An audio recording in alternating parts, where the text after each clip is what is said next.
Here's the assembly for the footrest. You'll need an 11mm or a 7/16 wrench, a tape measure, and a cordless drill. The drill bit for the screws is included in the bag with the screws, as well as the carriage bolts and the 2 spacer blocks for the seat slats. There is a marking on one side of the blocks that'll give you the orientation when we get to that step.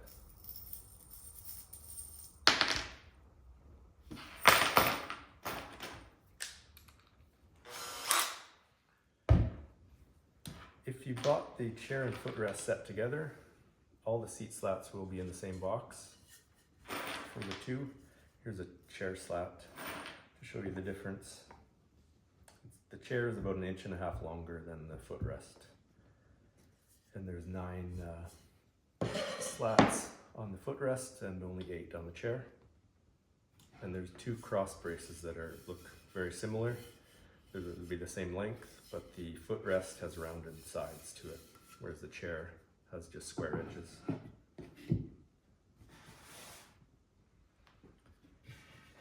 So these main support legs do not have a left or a right. It's sometimes the grain and character can be a little bit different on one side or the other, so it's up to you or which side you want facing out.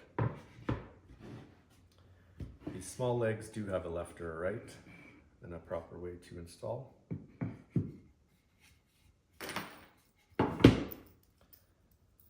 Take the nuts and the washers off on my bolts.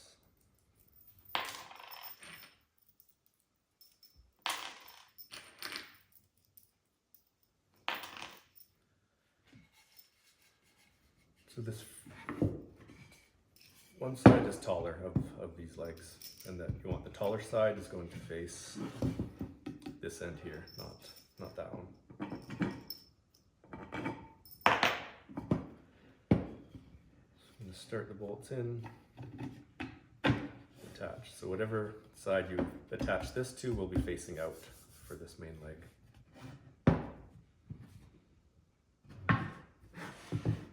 And you're just going to get the spot where it sits flat and flat on both legs. And then you're going to put your washer and nut on this end.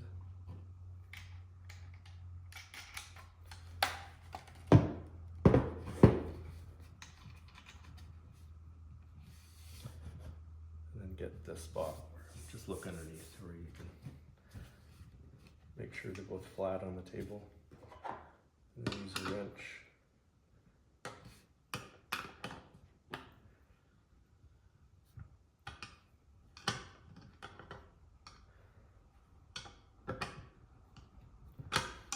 Snug those up so the square portion under the button head is all the way in the wood. So it's just a nice flush surface. Hopefully that shows well. And then we'll do the same thing for this side.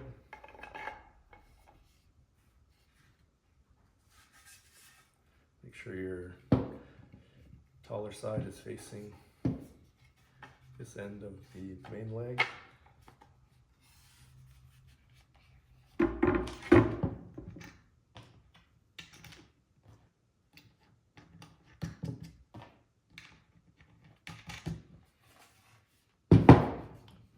They're flat.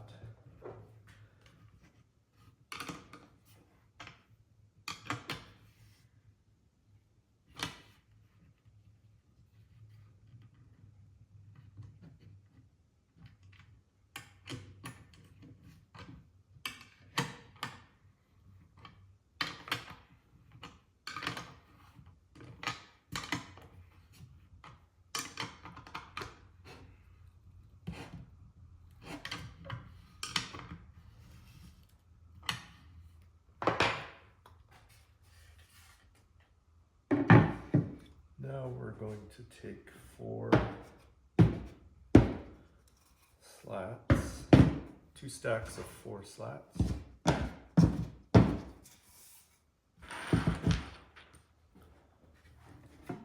Put your cross brace on top of that. And then it's going to go in the countersunk holes on these short legs.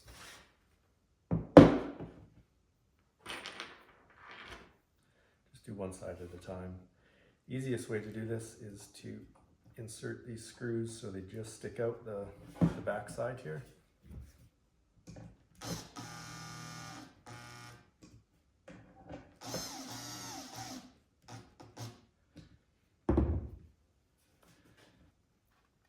You just want them slightly through. They're definitely sticking through, but not a lot. And then you're going to, it's a lot harder with this piece because this is in the way, but you want to get those, stand straight over top of it and just eyeball your screws so they overlap each other, and then press this cross brace into that screws. And then squeeze it up tight, make sure it's tight, make sure it stays tight. If you can't get them tight with all your pressure and there's an air gap between the cross brace and this leg, then your screws are too deep, so you have to back them off just a little bit.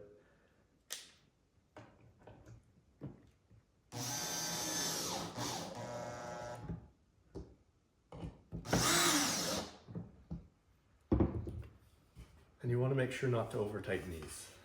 You just want to seat the screw into the countersink, and as soon as it snugs up, don't tighten it very much more because it'll easily spin in the end grain and rip the fibers apart.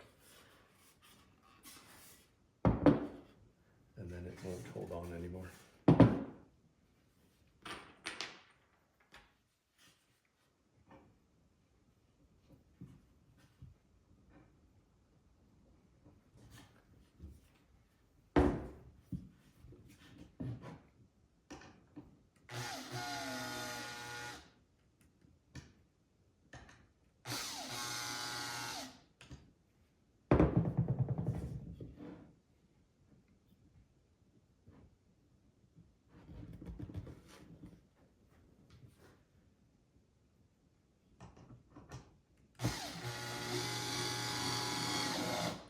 And make sure you really hold your cross brace, because you don't want that screw to push it apart, and then you won't be able to pull it back together with these screws. Now you can pull these slats out.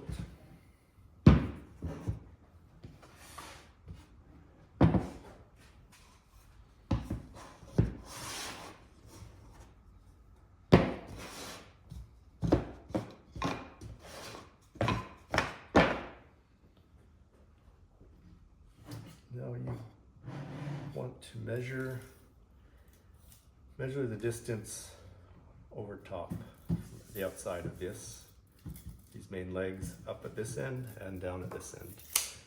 It's exaggerated, but you don't want them toed in. You don't want them sticking like this, and you don't want them facing out, because by the time you get down to your last slat, if they're not parallel, then the slat will either not fit in there, or it'll be sticking way past like that, and you won't get your screws started.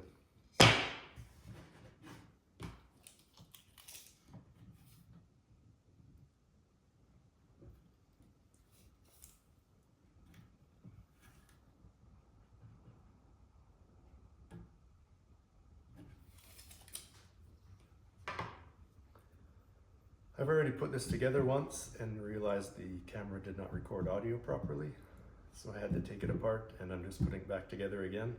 So you may see some holes in here. Yours will not have holes in them, but yeah, that's just how it goes with.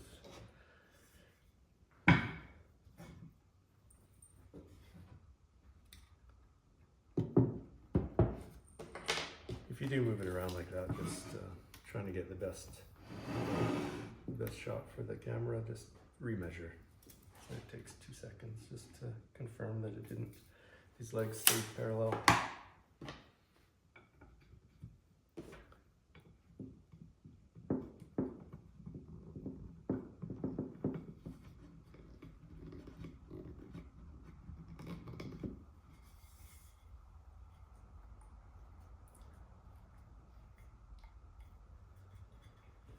Now you're going to line the back edge of this slat up with the big long edge of the main support beam.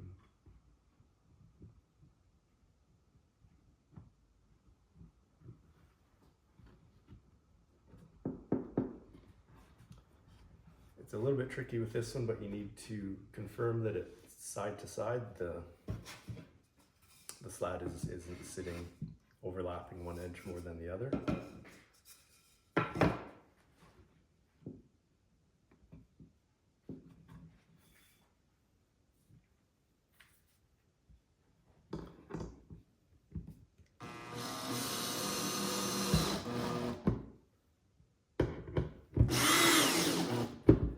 Drive your screws in, just so the screw is sitting in the countersink and not sticking up. But again, don't over tighten them. Now you're going to take your spacer block with the arrows pointed towards the slat you just put on and the next slat you're going to put on.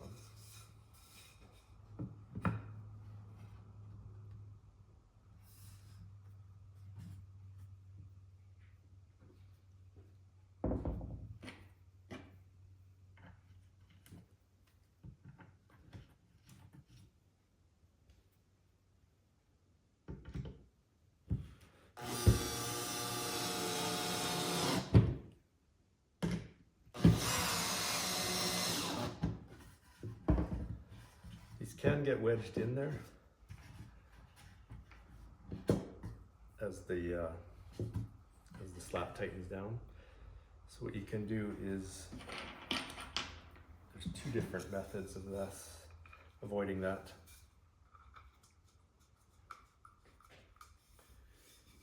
You can start the screws part way down, about halfway into there.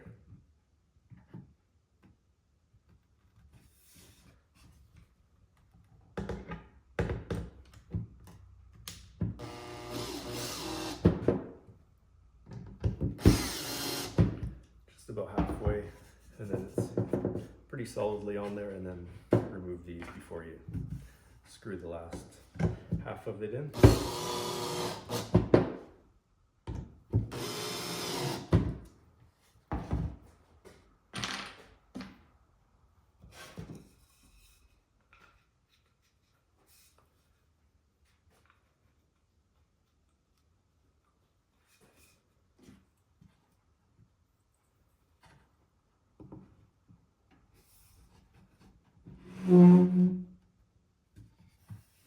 Or what you can do is get it set. With each one, you're going to want to confirm that it's centered side to side. Get it set to where your spacer blocks are in the right spot, their slats where you want it to be, and then just squeeze it down tight so it can't move, and then remove these blocks.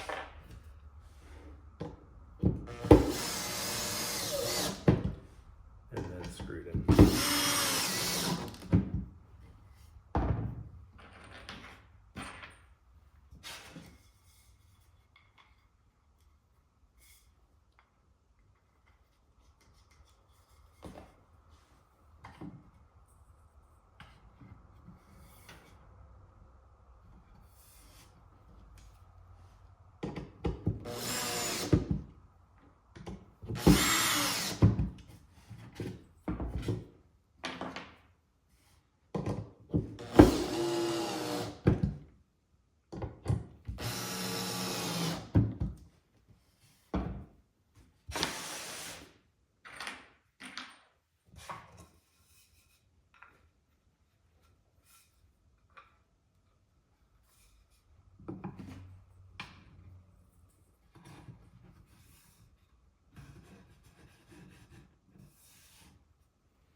it.